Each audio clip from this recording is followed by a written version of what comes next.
Voici maintenant comment nous allons inciter le prospect de la liste principale à acheter le produit. On va lui envoyer 2 emails. Cet email est envoyé pour continuer à construire la relation avec nos prospects, mais en même temps, il va falloir les exposer au produit parce que certes, la première description qu'on leur a faite et la deuxième et la troisième qu'on leur a faite du produit jusqu'ici ne les ont pas intéressés au point d'aller s'inscrire sur la mailing list de Copefil, mais soit ils ont loupé les mails, soit la description du produit n'était pas assez complète, soit ils seront peut-être intéressés par le fait qu'il y a une garantie et des bonus, on ne sait pas, on va les amener sur la page de vente et ils vont le découvrir par eux-mêmes.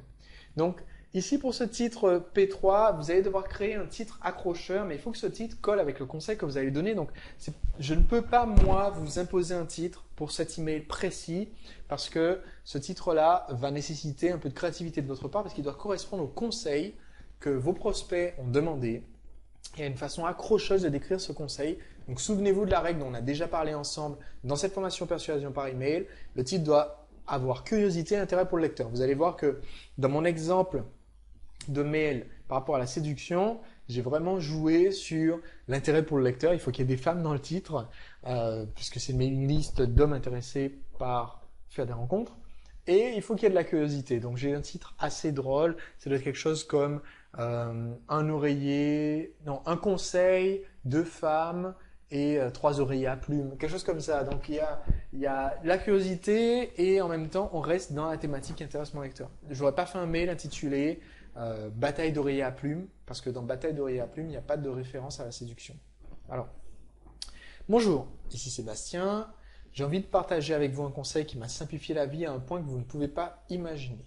Donc, je vais vraiment partager un conseil d'ailleurs dans cette série de mails. J'insiste encore une fois là-dessus, c'est pas du pipeau. Je partagerai en réalité le conseil dans le mail suivant, le P4, mais dans le P3, je vais aller chez mon prospect et lui poser une question, le faire un petit peu réfléchir.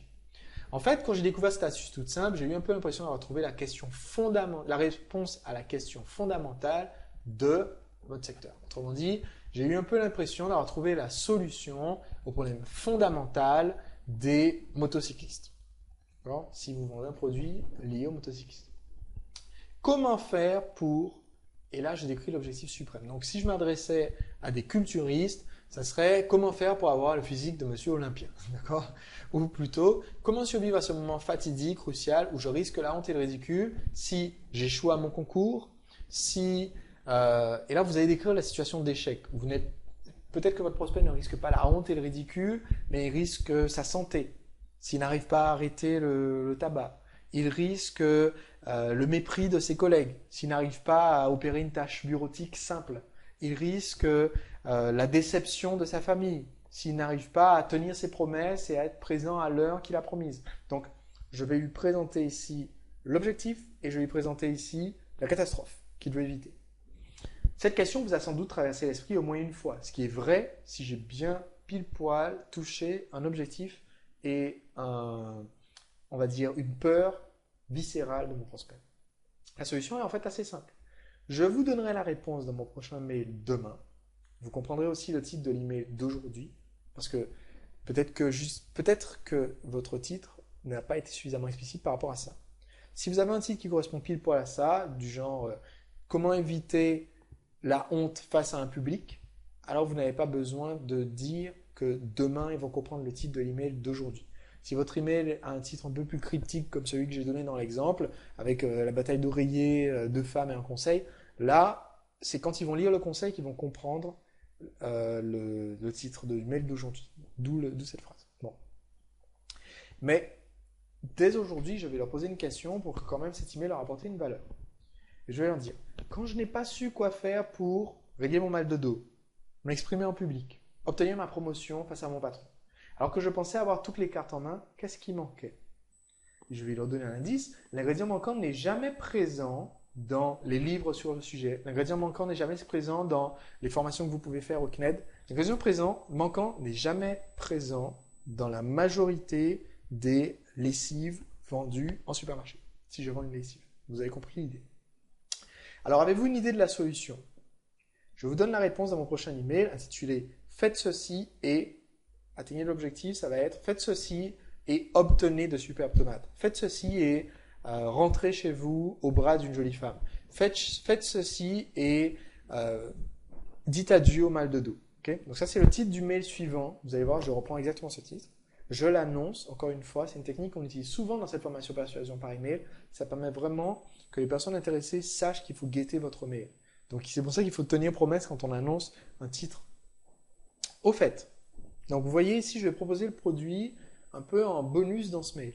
Au fait, j'ai créé un nouveau produit où j'ai passé commande d'un nouveau modèle de XYZ qui contient tout ce qu'il faut pour, et je vais leur détailler l'objectif et je vais détailler les avantages du produit, qui contient donc tout ce qu'il faut pour vous aider à faire pousser plus facilement votre potager, tout en évitant d'utiliser des pesticides, tout en évitant d'utiliser des machines compliquées, tout en évitant de vous faire mal au dos. Donc, je décris à la fois l'objectif et ce que mon produit a comme avantage unique sur le marché. Je fais ensuite, donc c'est un 2 points ici, je fais ensuite le lien vers la page de vente du produit et je vais préciser pour ajouter un petit peu d'urgence, je supprime la page tel jour. Donc 2 jours plus tard, en l'occurrence, si c'est mercredi, c'est vendredi, si vous envoyez ce mail-là un samedi, c'est lundi, ainsi de suite. Donc je supprime la page tel jour. À demain, parce que demain vous allez envoyer le mail suivant, à demain, Sébastien. Donc cet email-là, vous le voyez, nécessite pas mal de personnalisation. Il nécessite aussi que vous réfléchissiez à l'avance aux conseils que vous allez donner pour répondre à cette question, comment faire pour atteindre l'objectif suprême en question. Il faut que vous donniez un vrai conseil avec une vraie utilité pour le prospect. Et on va ensemble voir justement dans le mail suivant le conseil. Donc ça, c'est ce mail que vous l'envoyez le dernier jour des ventes. Vous l'envoyez tôt le matin. Donc le même jour, les prospects de la liste principale reçoivent ce mail, le mail P4, suite du conseil. Et les prospects de la liste d'attente reçoivent l'autre mail, le mail dernier appel. Ces 2 mails ont lieu le même jour pour que tout le monde soit prévenu. Attention, il y a une vraie date limite. Le titre est donc faites ceci et dites adieu à votre mal de dos, par exemple. Bonjour, vous vous souvenez sans doute que je vous ai envoyé un email intitulé le mail d'hier. Je vous annonçais dans ce mail que j'allais vous enseigner une technique pour répondre à la question fondamentale du motocyclisme, la question fondamentale de la relaxation. Comment faire pour, et si je reprends ce que j'ai déjà dit. Je vous avais aussi donné un indice. L'ingrédient manquant n'est jamais présent dans ce type de produit ou de service concurrent. Maintenant, observez la façon dont on va structurer le conseil. On va se présenter toujours auprès de notre prospect en tant que bon conseiller. Je suis son ami sympathique, éclairé au sujet de sa situation. Je suis le professionnel qui connaît son sujet, qui le maîtrise par cœur et qui est de bons conseils. Et donc, pour lui montrer que je suis de son côté, je vais commencer par lui décrire les 2 scénarios, les stéréotypes de la situation idyllique d'utilisation du produit. Et je l'ai décrit de façon un petit peu souriante. J'ai utilisé le mot moqueuse, pas moqueuse agressive, mais un petit peu souriant. D'accord ? Parce que le ton que vous voulez utiliser dans le scénario 1 et dans le scénario 2, c'est de leur décrire un petit peu le rêve que leur vendent tous les autres, en souriant et en n'étant pas critique, sans dire, voilà, tout le monde essaie de vous faire croire des conneries. Vous dites pas ça quand même. Ce que vous faites, c'est que vous leur dites sur un ton qui laisse sous-entendre que vous savez que ce sont des gens intelligents et qu'ils n'ont pas mordu un hameçon aussi gros. Vous leur laissez sous-entendre que, bon, cette histoire-là, c'est un peu du pipeau. Je vous donne un exemple. Imaginons qu'on vende une formation de management pour entraîner vos équipes à être plus efficaces en entreprise. Vous pouvez décrire scénario 1. Un formateur arrive dans votre entreprise, discute pendant une demi-journée avec vos 3 salariés principaux, vos 3 salariés au poste de management, et à la fin de cette demi-journée, ils ont eu une telle transformation que votre entreprise double son efficacité, qu'il n'y a plus un employé qui décide de quitter l'entreprise et que tout est parfait, tout va pour le mieux dans le meilleur des mondes. Donc, décrivez ce scénario en disant, écoutez, vous savez, vous comme moi, que les choses ne sont pas aussi simples. Scénario 2, vous faites la même chose. Vous dites, voilà, écoutez, scénario 2, vous vous déplacez, vous assistez à un séminaire et d'un seul coup, cela change votre vie, vous devenez parfaitement charismatique, vous savez guider vos équipes, vous comprenez mieux tous vos salariés et vous n'avez plus jamais à licencier un salarié. On sait, vous et moi, que la situation n'est pas aussi simple et qu'il n'existe pas de baguette magique de ce type. Que d'émotions. Alors, j'avais rajouté que d'émotions à la fin de ça. Donc, ça change votre vie. Vous arrivez à magiquement obtenir tout ce que vous voulez de vos salariés. Il n'y a plus jamais de dissension dans votre équipe. Et dorénavant, les larmes aux yeux, vous vous souvenez de comment la situation a changé radicalement. Que d'émotions. La mauvaise nouvelle dans tout ça, c'est que ça ne marche pas comme ça. Et là, vous expliquez de façon simple et amicale, en vous adressant à une personne intelligente, le véritable problème. Vous lui dites, écoutez, il n'y a pas de baguette magique. C'est pas en ayant une personne, un consultant qui intervient pendant une demi-heure face à 3 de vos salariés que vous allez tout changer. Parce qu'en fait, si vous avez des difficultés de managériales, c'est parce que raison 1, raison 2 et raison 3. Et pour résoudre ces 3 problèmes-là, il vous faut plus qu'une demi-journée. Il vous faut des ateliers pratiques, il vous faut une formation continue, et il vous faut des audits externes. Là, je donne un exemple, hein, je tire ça de mon imagination, ce que je suis en train de vous dire. Ok, messieurs, dames. Alors, donc, je donne vraiment un conseil de qualité. Je lui dis, voilà, il vous faut ça, il vous faut ça, il vous faut ça. Et le meilleur moyen d'avoir l'accord de votre équipe, de votre femme, de vos enfants, c'est de faire ceci, cela. Bon. Mais ce n'est pas tout. Donc là, j'ai déjà donné un bon conseil. Maintenant, je vais dire vos chances d'atteindre tel objectif, d'avoir une super équipe, une famille heureuse, un jardin bien fourni, sont définis au final par 2 éléments. Le premier, c'est ce que je viens d'expliquer. C'est la capacité de vos équipes à faire X, Y, Z. Le second élément est encore plus important. Notez bien, je veux que vous compreniez bien ce qu'on fait dans ce mail quand même à notre prospect. Non seulement on vient lui donner un excellent conseil, mais on est en train de lui dire, écoutez, il y a une deuxième chose encore plus importante. Et cette deuxième chose, c'est ce qu'on appelle, et ici vous allez lui donner un concept propriétaire. Un concept propriétaire, c'est quelque chose que votre concurrent ne peut pas se vanter d'avoir dans son produit ou dans son service.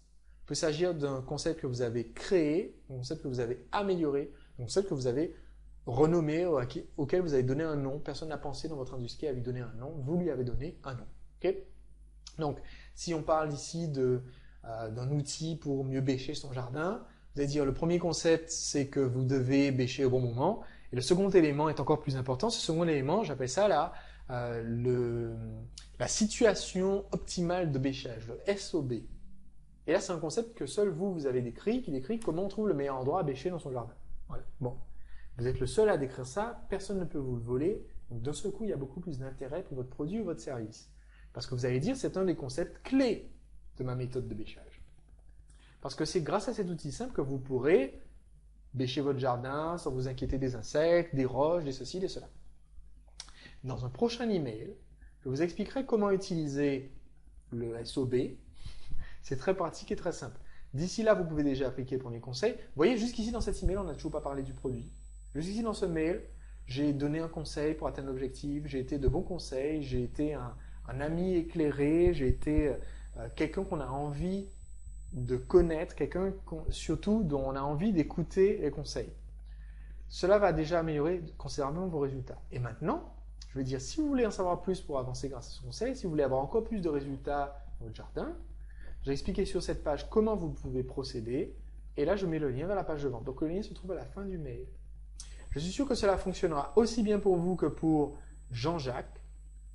Et je vais mettre le témoignage ci-dessous. Donc, dans ce mail de conseil, il va me falloir, dans ce second mail, le mail P4, il va me falloir en plus ici utiliser un témoignage client. Alors, si vous le pouvez, si vous avez des tonnes de témoignages, utilisez des témoignages dans tous les mails que vous envoyez à vos prospects. Ça, c'est une astuce qui peut facilement doubler vos ventes sur le long terme. C'est systématiquement, si vous avez vraiment un bon dossier de témoignages sous la main, systématiquement dans tous les messages que vous envoyez aux prospects, si vous pouvez faire un PS, voici le témoignage d'un tel qui est content, et qu'à chaque fois c'est un témoignage différent, vous n'imaginez pas l'effet massif que ça a sur les prospects au bout de quelques semaines, quand ils se rendent compte qu'à chaque fois que vous envoyez un mail, vous avez reçu un témoignage de plus d'un client qui est satisfait. Donc, je vous reparlerai dans cette formation de l'importance d'avoir des témoignages, de la façon de les obtenir, mais c'est une très bonne façon de faire que de dire ça fonctionnera aussi bien pour vous que pour Jean-Jacques. PS, vous pouvez aussi m'envoyer votre témoignage une fois que vous aurez utilisé mon produit, écrivez-moi à témoignage@votreproduit.com. Et voici le témoignage de Jean-Jacques. Ici, je mets son témoignage complet et je mets le plus d'informations possible avec la permission de mon client, pardon. Je mets le plus d'informations possible à la fin de son témoignage, pour qu'on puisse vraiment savoir que c'est un vrai témoignage, c'est pas du pipeau, c'est pas moi qui l'ai inventé. Si vous mettez un témoignage qui est signé J ou P, ça n'a pas l'air très plausible. Si votre témoignage est signé Pascal, c'est pas terrible. Si votre témoignage est signé Sébastien Knight, 51 ans, chef d'entreprise à Limoges, alors forcément, il y a beaucoup plus de crédibilité dans le personnage que, si vous avez mis P ou J. N'anonymisez pas les témoignages de vos clients si ils ne vous l'ont pas explicitement demandé. À moins que vous soyez dans un secteur extrêmement sensible, si vous êtes dans un secteur confidentiel, si vous êtes avocat ou si vous vendez un produit contre les difficultés à avoir des relations intimes ou des choses comme ça. Évidemment, vous voulez garder la confidentialité des clients, mais dans 99,9% des cas, il vaut mieux dire le maximum d'informations que vous pouvez avec l'autorisation du client. Ça rend le témoignage beaucoup plus crédible. Voilà. Et voilà, on vient de terminer cette campagne, le mot cheveux d'argent.